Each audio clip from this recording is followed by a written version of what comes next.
Good morning, Josh. Morning, Richard. Happy Thursday. We're back to our regular schedule, man. We'll see if we can keep it or not. Yeah. Wish us luck. Yeah. Back to the chaos. You have a good week? No complaints. It's Yeah. cooling down here. Pretty nice. I wish I could say the same about Houston. I cannot. It's just hot and hotter. That's the two seasons that we get. Yeah, having been in Florida, I know this time of year is one of despair. Yeah. It's like it should be getting colder. It's just September, just turned fall, but the relief is not there yet. I don't know if it'll come. There is relief in today's conversation, though, man. I feel that I've got some good vibes, some positive things to hit on. There's going to be, Wow.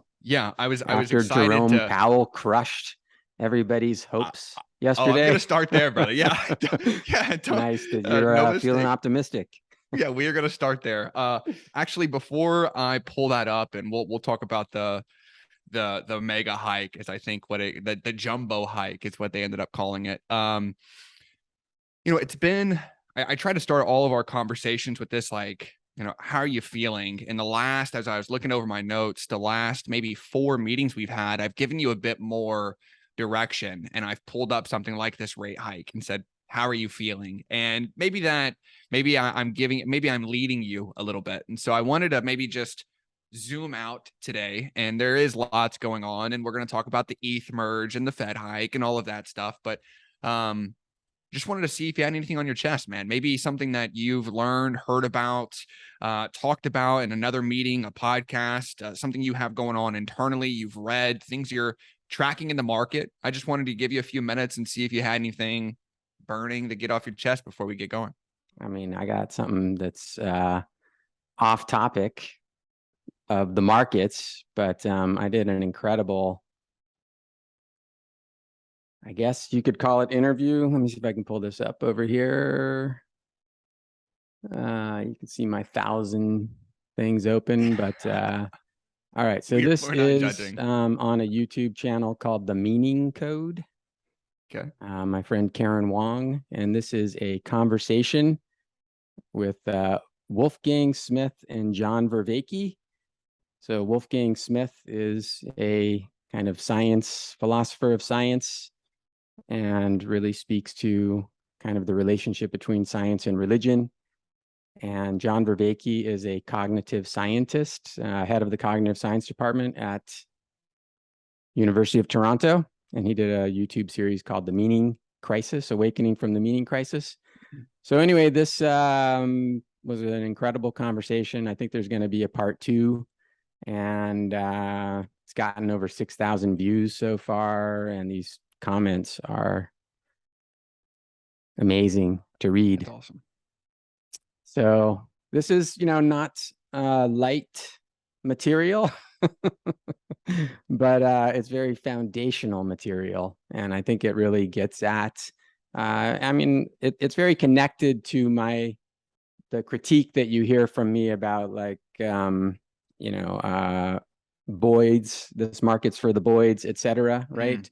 Kind of what's real and what's not real, philosophical stuff. And I certainly have a different view than most. And this conversation was really awesome. Awesome. I will make sure that I get that from you. We'll have it linked in the show notes here. That way, if anybody's interested in doing the deep dive, they can. Yeah. You hinted at this idea. Let's get this one out of the way, and then I'll get on to my good vibes that I promised. This is news from yesterday, so super hot off the press. Fed announced yesterday they're going to, for the take their third consecutive jumbo hike. It's 0.75%. That's the 5th straight increase that we've seen. This is the highest federal funds rate that we've had since 2008. It's been a few months. It's maybe, and I was looking through my notes, I think it's 4 months ago we talked about this, but I've asked you, when does this stop? How does this go? I've asked you several flavors around as these hikes continue, and I was hoping today maybe we could take a different approach at this and try to soothe the minds. When people see this, I think there's panic. And the idea here, and I'm hoping you can explain the economics to me, is, I mean, here the Fed pledges to raise another 3/4 of percentage point, pledges more hikes to fight inflation. How if we are continuing to increase the rate, the borrowing rate, how does increasing the borrowing rate fight inflation when everything is getting more expensive? Then these guys come in over the top and raise the borrowing rate. How does that help us? Is the simplified question. I mean, one of the simplest ways is that mortgage rates go up and automotive loan rates go up. And I think housing and automotive is some, really significant part of the economy, like a third or something like that. So housing, is slowing down. Housing prices are coming down because the cost of carrying a mortgage is going up, right? So at a simple level, when you increase the cost of borrowing, there's less liquidity in the economy in general, right? Because, money is not free anymore. Money was literally free. Yeah. And it's not free anymore. So there's a cost to taking that liquidity on. And so you see it in housing right now. Makes one of a the ton of biggest sense. impacts of it. So when you can get, 3.5% overnight lending rates, you're not going to get a 3.5% mortgage, right? Because those with capital can earn 3.5% overnight, for an overnight rate, as opposed to on a 15, 30-year mortgage. So anyway, that's just a simple level at which it slows things down.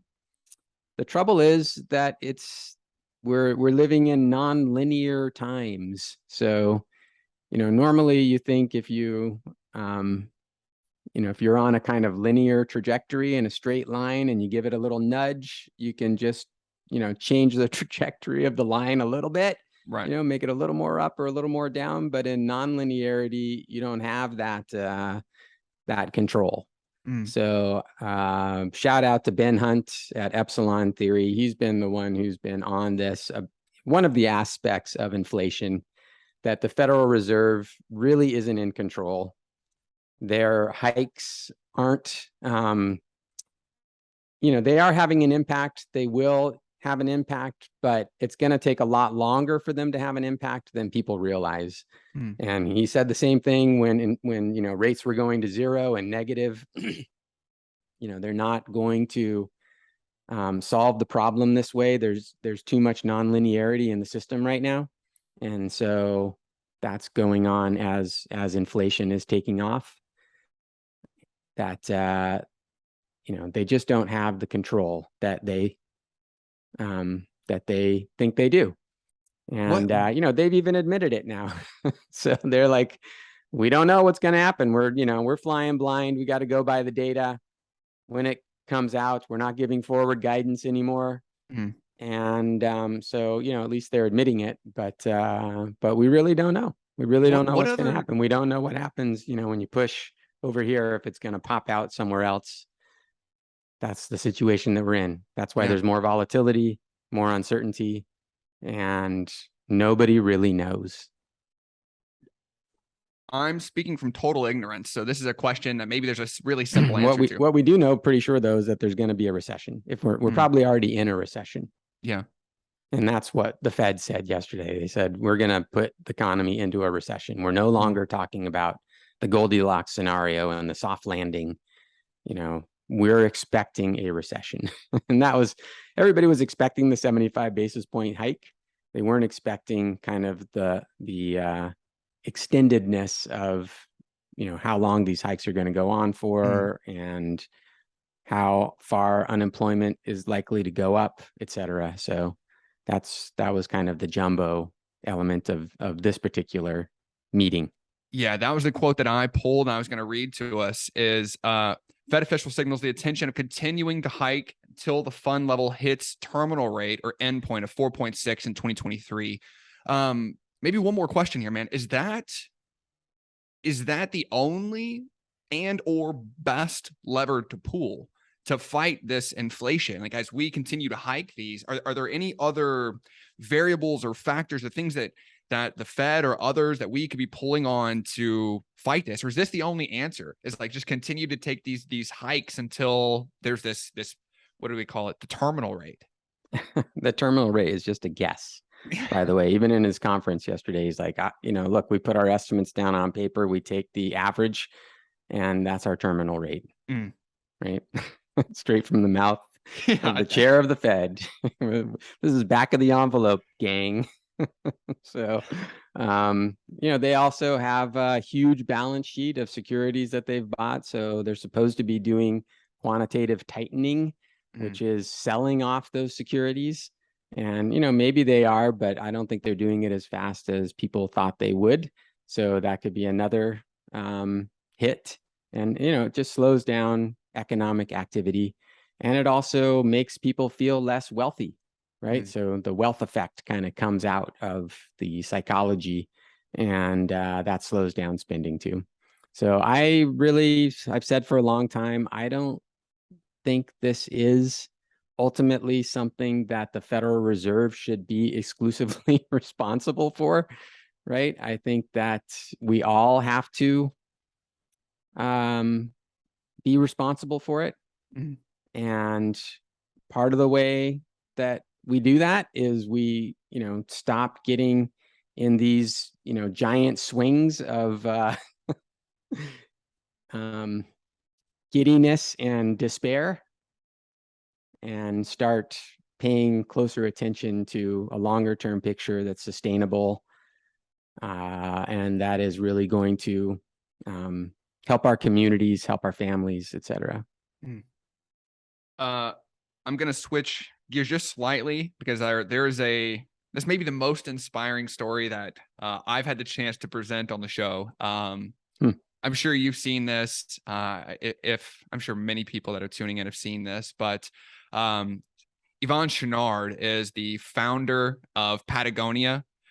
He and his family, this is last week, rather than selling Patagonia or taking Patagonia public, this is a quote from him, decided to make Earth their only shareholder. And they've given away their $3 billion company to a nonprofit that will, and I pulled another quote from the New York Times, ensure that all company profits are used to combat global climate change and protect underdeveloped or undeveloped land around the globe. It's around $100 million a year. Let me just pause for a second, man. Did you see this?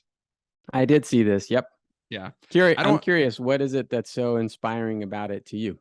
Yeah.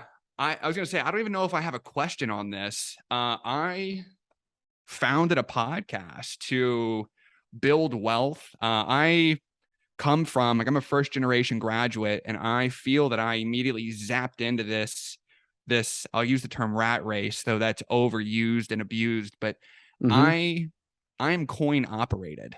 And here over the last 30 days, I've had some things in my personal life. And then I see this where, this man worked, his entire life, and a $3 billion that he could have left to his family and his tree. And his kids, this, everyone's set. And instead this was the most unselfish move that I obviously didn't personally witness, but that I've experienced, maybe ever. It was just a very moving. I'd love to be this guy, right, and be the head of an organization, have $3 billion, and there's no way today where I stand, if I had that, I turn around and give it away, right? It was very, very inspiring. Made me feel extremely selfish. I think that's why it is inspiring, because you see a person acting on principle. Right? And that's very rare these days. Yeah. That somebody's acting in a substantive way on principle. It's kind of what we hoped Peter Thiel was doing with Twitter, which we found out he wasn't. And so, yeah, it's rare to see. It's great to see. I don't necessarily agree with all of his politics or his choices, but man, to see somebody acting on principle in a clearly unselfish way for a cause that he really believes in and making huge sacrifices for it is awesome to see. No doubt about it. Yeah. I don't even have a question here, man. I have chill bumps as we're talking about it right now. It's moving. It's leadership. That's exactly what it is. Yeah. Yeah. Leading on, principle, example. Maybe there's a cool segue here. I've tried to pull this up 3 sessions in a row, but I've saved it to the very end of our call and I haven't been able to squeeze it in, though this may be my favorite piece you've ever done. I think 3-4 weeks ago when I brought it up, you said it was your favorite. I started a podcast with the idea of trying to figure out how others build wealth. And I mean, I've ran over 300 interviews. I've talked to you in that sort of journey of mine. But this idea of how have others build wealth and how can Rhodes build wealth is something I've been pursuing for 3-4 years at a really intensive rate. And cross paths with this, I interviewed another guy. One of my favorite books that I read, Brian Portnoy, and then Carl Richards wrote all the illustrations in this. Talks about funded contentment and this idea of how many people, when they hit this, certain wealth status, and they don't necessarily need to be rich, but they hit this point of they're no longer worrying about the month over month expenditures, and they start to really pursue what does wealth mean to them, or what is happiness and what is satisfactory. And he came up with this idea of funded contentment, where each individual finds something that is important to him, and he's able to spend his money and the disposable income and the excess or whatever he has, his life, instead of chasing a monetary value, or I'm trying to become financially independent, so I need $3.5 million saved, like that. Instead of having that, people month over month, these guys that he's interviewed, and this is just probably 50-60 people, and he asked, how do you spend your money month over month? I guess the question that I'm guiding to here is, I mentioned earlier, I'm coin operated, and then I cross paths with something like this. And Farmer Joel, how do you say his last name here? Salatin. S-A.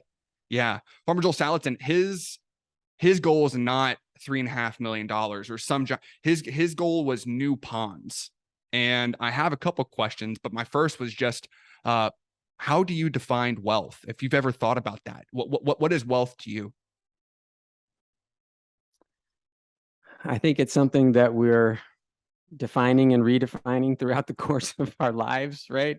But when you see somebody like Joel Salatin, when you see somebody like the head of Patagonia, it's crystal clear, that wealth is not a number on a screen. And I think, given the kind of disconnect that we've arrived at between kind of the digital world and digital wealth, if you will, and the ideas around wealth, and my experience in the markets for 25 years of watching people get more and more absorbed by the media and our screens, etc. And then seeing the inflation that we're in right now, and kind of the disconnect between, like, can the Federal Reserve solve this problem for us? So I think a lot of people are reevaluating our decisions and asking, what is wealth?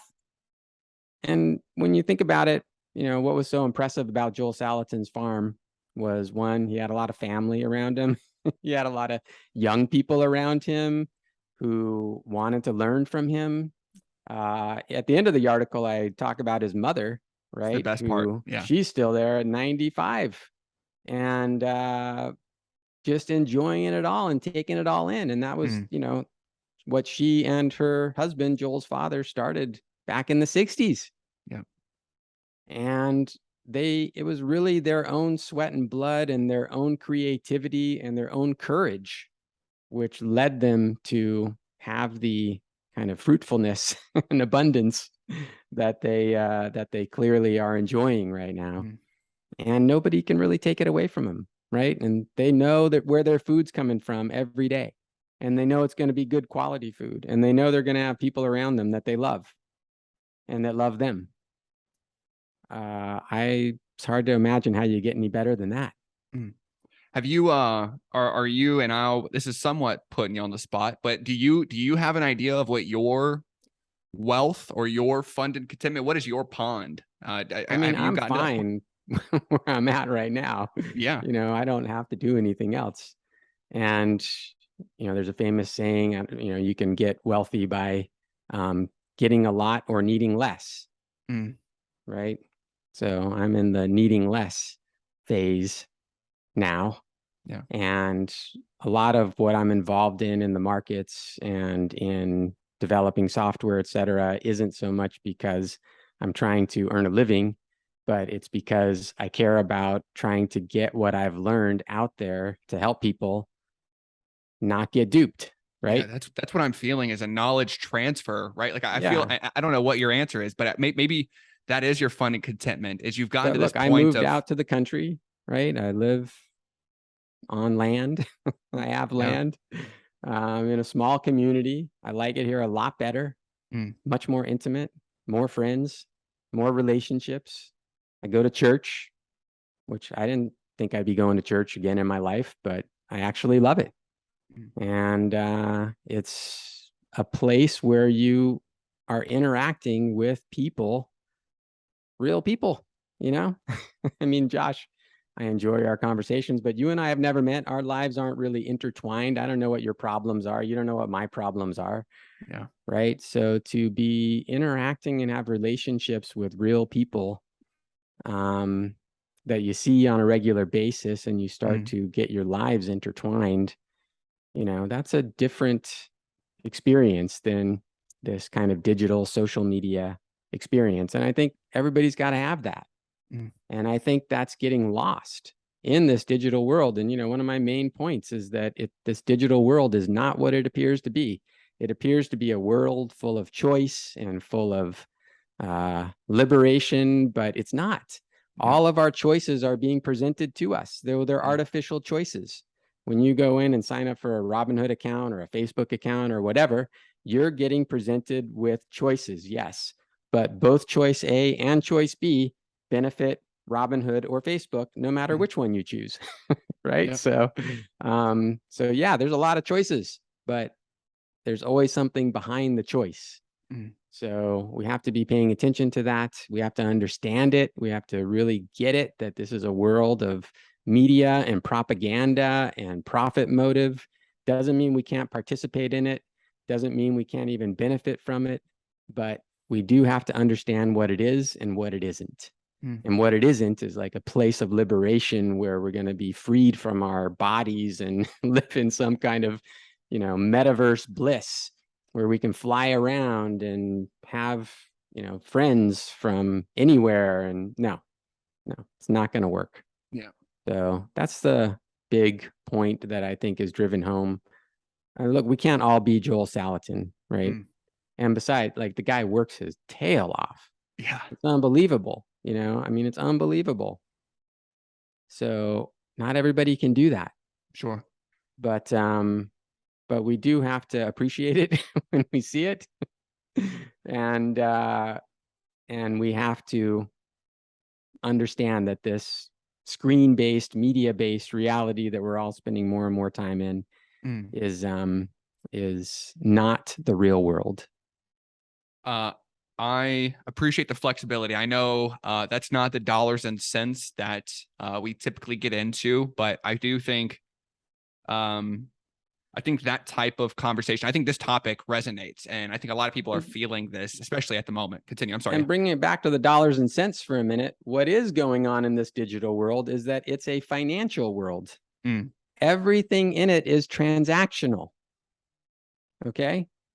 So everything is a transaction. People are listening to this or watching it, they're getting content out of it. We're getting some traffic to our own businesses. Yep. So it's a transaction. And a bunch of transactions is called finance.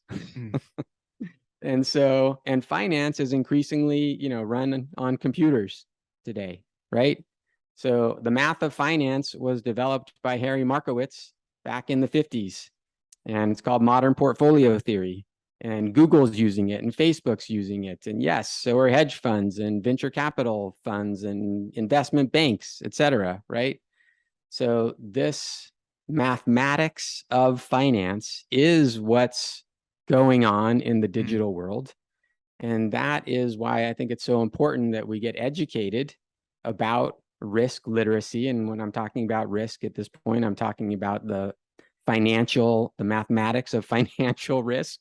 Yep. And because believe me, it's being used successfully by the institutions and the centralized entities and the smart money, and wealth is being transferred from the risk illiterate to the risk literate because we live in a financial world. Yeah.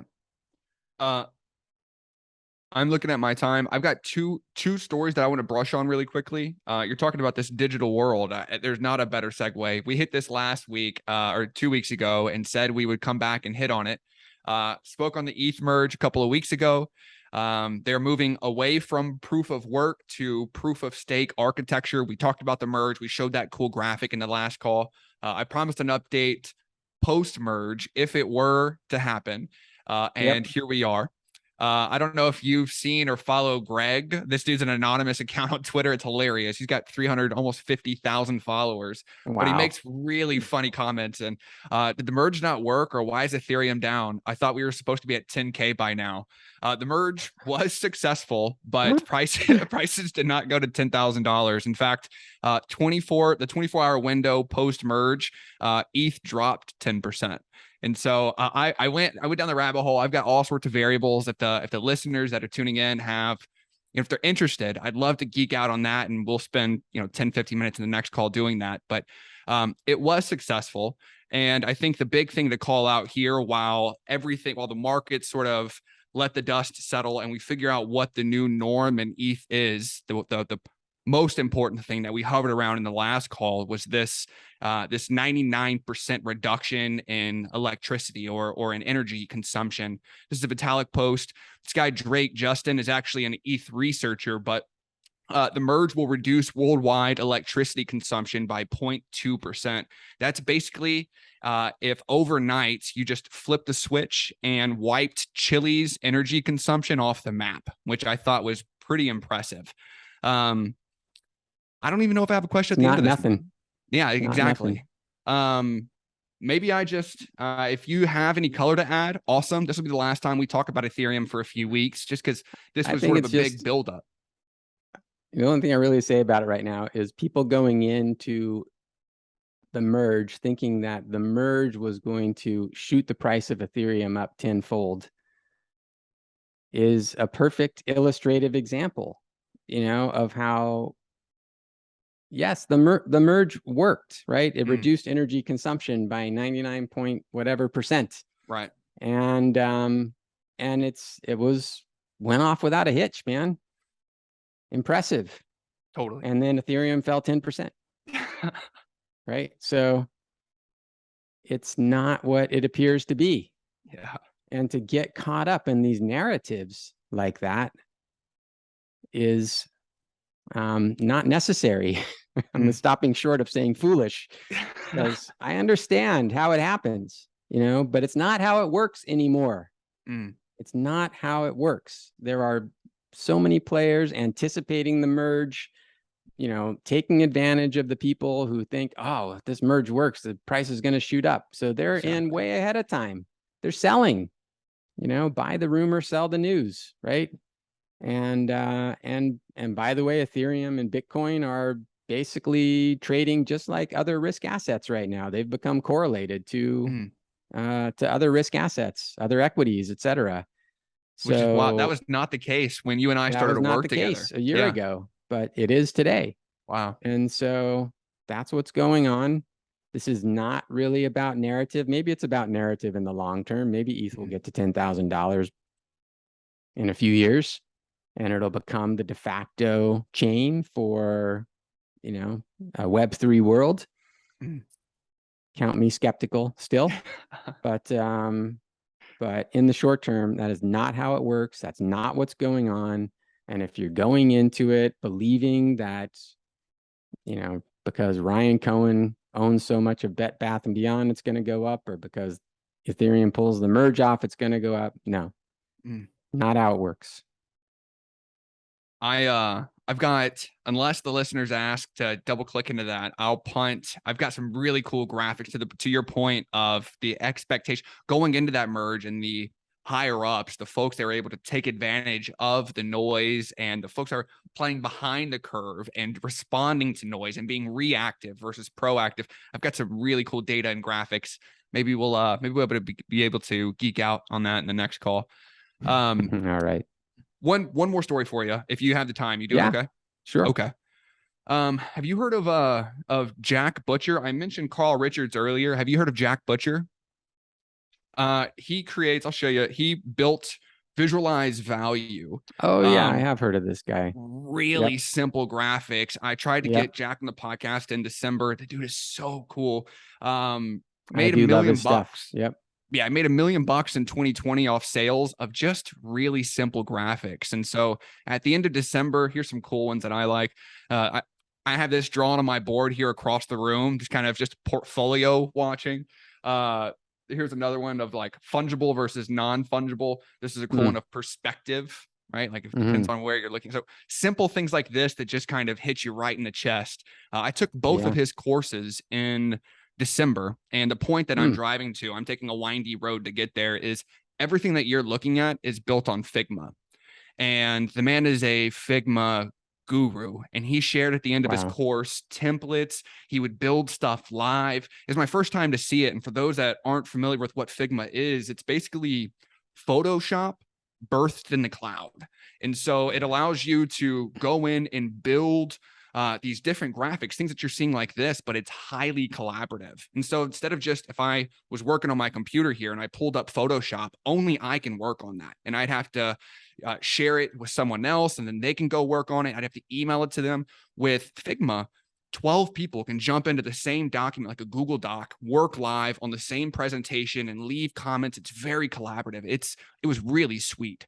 Adobe on Thursday announced that they were going to acquire Figma for $20 billion. I have a couple questions about the acquisition, but first, you mentioned Peter Thiel earlier. It's kind of cool. The founder of Figma, his name is Dylan Field, actually dropped out of Brown University to accept a Peter Thiel grant. That was to start Figma in 2012. 2021. Right. I mentioned Peter Thiel earlier, but I meant Elon Musk. Yeah. Okay. Peter Thiel. And Twitter. Peter Thiel. I'm sorry. Gave him the first grant in 2012. 2021. So 10 years later, Figma secured $200 million round of funding. It's a $10 billion valuation. Here we are a year later. 2x valuation. The company's being bought out. Dylan Field is the wealthiest recipient of the Peter Thiel Fellowship Award. He had $2 billion stake in Figma, which is just insanity. So shout out to this guy. First, I mean, did you see Peter Thiel also funded Vitalik Buterin? Totally. Yeah, exactly. What is he behind? Levels as well, right? I'm not sure. Yeah. Super sweet story. I wanted to ask more Figma. about we use it ourselves, and it's an inspiration for me, and I ultimately aspire to doing something Figma-like in the wealth management world. Listen to this. Because I think it is about design. Yeah. Right? Like wealth design, risk design. We have there's a lot more creativity we can exercise in the wealth space, and a lot more collaboration that we can exercise. And so Figma is an inspiration for sure. Sweet technology. This story, I mean, if you have something to add on the acquisition. Not crazy about Adobe acquiring it, but me neither. But hey, I mean, if somebody's going to offer you 20 billion, sign me up. You got to take it.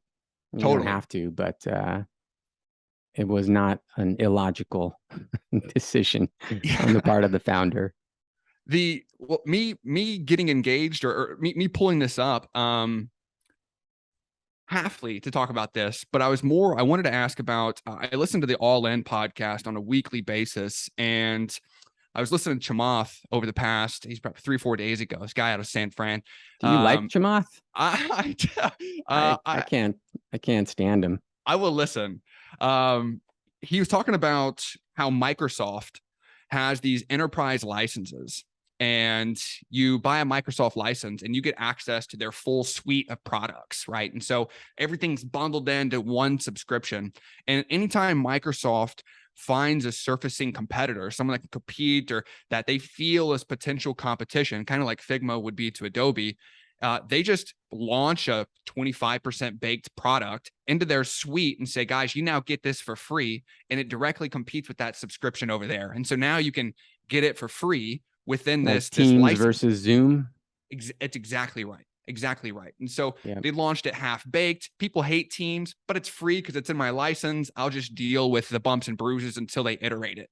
That doesn't feel right to me is the question. And I wanted to get to like, is there anything against this, stopping this? Figma is in this hyper growth phase. Some would say closing in on Adobe as competition. And then Adobe comes in and offers a 2x valuation to what they got last year. It doesn't even feel right. You go on Twitter, people are laughing at it, right? But they're acquiring the competition, this emerging brand. And they just said they're going to let them continue to do their thing. But now it's not competition, that's customers. How do you feel about that? I don't feel great about it. I'm a lot more cynical about it than you might be, even because I see this going on, across the economy. I see it particularly with like pharmaceuticals and the regulators. And so, it's a symbiotic relationship between the regulators and the companies that they oversee, right? So the FDA and the pharmaceutical industry, for example, are, partners, and that's what's going on with the increasing centralization of everything and the control of more and more by fewer and fewer. And then the illusion of some choice between, say, Democrats and the Republicans, right? Or between Microsoft and Google. No, these aren't choices at all. These are fewer and fewer people controlling more and more of our economy and having more and more wealth, right? So that's been going on for a long time. It's going to continue to go on. We'll see if some of the decentralized technologies can make inroads into that. It's a tough problem to solve. Yeah. And I think it is, people are looking at it, I think, harder right now, but it is really embedded into our economy, into our culture in a way that's going to be painful to undo. I feel fear on both sides of that, of like, I have this fear of centralization of power. Like, it's really weird for Microsoft, the Adobes of the world or the Amazons to have their hands in so much. Yeah. That's really scary to me. It is. On the other side of that, I also think that competition is a really good thing, like healthy competition. And when Adobe is acquiring any company that pushes them, there's a sense of like, they're the top dogs and the second place is so far down, they become complacent and there's no more they're not driving to become better. And I think there's this sense of like stagnancy or laziness that this can control or this could cause it, with this centralization of power. Figma was pushing these guys. And now there's, now they don't feel that pressure anymore, which I think is the other side of that. I agree. I could go. It's tough though. I was just reading Thomas Sowell's Basic Economics. Have you ever read that? I have not. You should get it. I'm writing it down. Done. It's a good Audible read too if you do Audible. We'll listen to it on the runs for sure. But it's, anyway, economics is very interesting. Mm. Oh, you're And gonna leave it it's on not as that. simple as, you know, as we think. So Man, as is the case with almost everything. I've got probably 3 questions pocketed that I'll just move to next week. I know we've held this a few minutes over. It's always an honor, man. Thank you very much for your time. To the listeners, everything that we discussed today, I'll make sure is hyperlinked in the show notes. We've hit a few links and videos and the Audible piece, and so I'll make sure all of that is hyperlinked in the show notes. But Richard, thank you very much for your time, man. Have a great weekend. Great talking with you, Josh. Thanks. Have a good Cheers. one.